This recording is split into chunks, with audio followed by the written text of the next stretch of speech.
बिस्मिल्लाहिर्रहमानिर्रहीम। आज का ये प्रोग्राम न्यू पाकिस्तान जिंदाबाद मूवमेंट के तहत तहसील उग्गी में जारी है।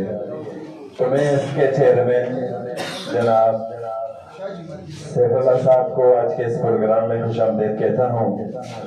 मैं समझता हूँ कि ये उग्गी की तहसील का एक बेहतरीन प्रोग्राम है।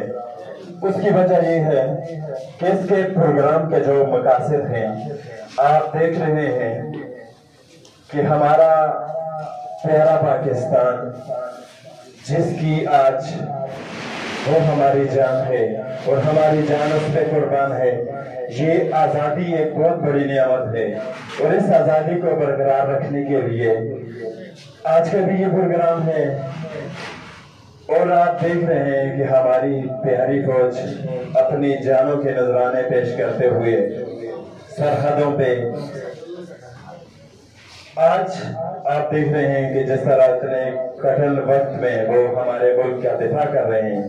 और मैं आज के इस प्रोग्राम में इन्हें खिराज तहसीन पेश करता हूँ कि इन्होंने तहसील लेवल पे इस तरह के प्रोग्रामों का इनेकाद किया। तो जिस तरह एक भाई ने कहा कि यूसी लेवल पे भी होने चाहिए, मैं कहता हूँ पूरे मुल्क में होने चाहिए, हर जगह पे होने चाहिए।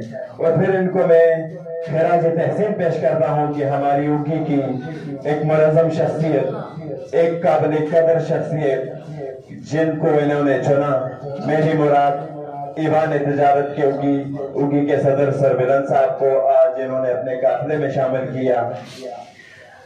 तो उन्होंने 3-4-5 साल से इस उग्गी में बेहद और बहुत बड़े बड़े काम किए। तो इसी वजह से वो मुतारफ हुए। तो उनके इस कारनामों को देखकर आज इन्होंने पाकिस्तान मूवमेंट में उन्हें शामिल किया। मैं इनको खिराज तहसीन पेश करता हूं और अपने भाई सरबिलन साहब को मुबारकबाद पेश करता हूं कि वो आज इस काफिले का हिस्सा बने। तो इंशाअल्लाह उग्गी की तरफ से हमारी भी जहां तक जरूरत पड़ेगी तो हम इंशाअल्लाह इनके साथ रहेंगे। वाहिर दावाना अनिल हम्दुलिल्लाहि रब्बिल आलमीन।